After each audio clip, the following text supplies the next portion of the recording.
I want to have a little chat, too, about the American media, and this really goes the same for most of the press around the globe, which cannot bring itself to celebrate anything going right for the West, and particularly if that something involves an action by U.S. President Donald Trump.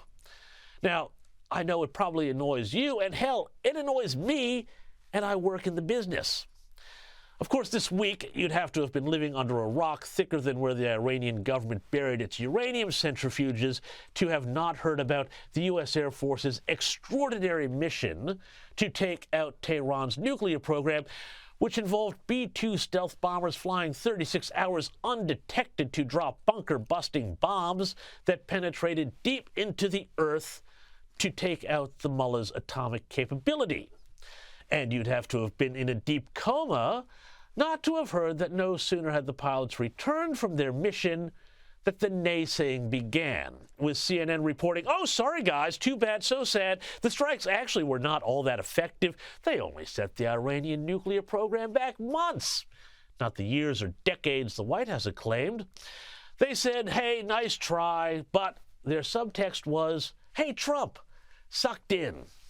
Of course, CNN's story was quickly picked up by other media, and as these things do, it became almost an article of faith to say, Trump screwed up.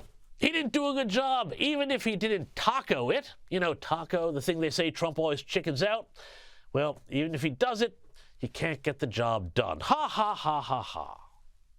But eagle-eyed readers of the CNN report noted that if you went down many, many, many paragraphs, their leaked intelligence preliminary report was actually, quote, low confidence. That is, probably not all that reliable. And others also noted this fact, that the report was leaked to Natasha Bertrand, who, when she was a reporter at Politico, also just coincidentally happened to be the exclusive recipient of the claim by former intelligence agents that the Hunter Biden laptop was Russian disinformation. What a coinkydink. You see where this is going? Well, White House press spokeswoman Karoline Leavitt, and isn't she a breath of fresh air after KJP, she delivered a few facts about the outcome of the mission just a few hours ago. I think the only other time the United Nations, Israel, Iran, and the United States has agreed on something is that the sky is blue, but they all agree that Iran's nuclear facilities were completely demolished. And I would just like to reemphasize, you mentioned this was a low-confidence preliminary intelligence assessment, and the entirety of that assessment was not leaked to the media. Only tidbits of that assessment were leaked to CNN. And Leavitt had a few choice words for that CNN reporter, Natasha Bertrand. In 2020, it was Natasha Bertrand who had 51 intelligence analysts falsely lie to her, but she still put it on paper for some reason, that the Hunter Biden laptop story was Russian disinformation. We all know that's not true, right? We can all agree on that now. That was a lie from the intelligence community. Also in 2020, this same reporter, Natasha Bertrand, wrote that a top intel agency ruled out the man-made lab leak theory of the coronavirus origins. Again, the president was right about that. This reporter wrote a lie from the intelligence community to seek a narrative she wanted to prove, and guess what? We now know that's the truth. But remember, it's Trump who spreads disinformation. Anyway, this was nothing compared to the scorched earth, napalm along the tree line performance put in by Defence Secretary Pete Hegseth at the Pentagon. Because you, and I mean specifically you, the press, specifically you, the press corps, because you cheer against Trump so hard, it's like in your DNA and in your blood to cheer against Trump, because you want him not to be successful so bad, you have to cheer against the efficacy of these strikes. And he wasn't done yet.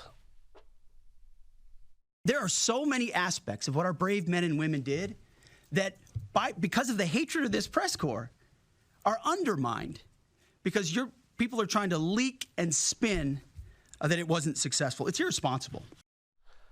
But again, he wasn't done. He still had more to say, and the secretary even tried something that may have been even chancier than those strikes on Iran. Yep. He appealed to the patriotism of the Washington press corps. And time again, classified information is leaked or peddled for political purposes to try to make the president look bad. And what's really happening is you're undermining the success of incredible B-2 pilots and incredible F-35 pilots and incredible refuelers and incredible air defenders who accomplished their mission, set back a nuclear program in ways that other presidents would have dreamed. How about we celebrate that? How about we talk about how special America is, that only we have these capabilities? I think it's too much to ask, unfortunately, for the fake news. Getting the press corps to celebrate America? Good luck with that, sir.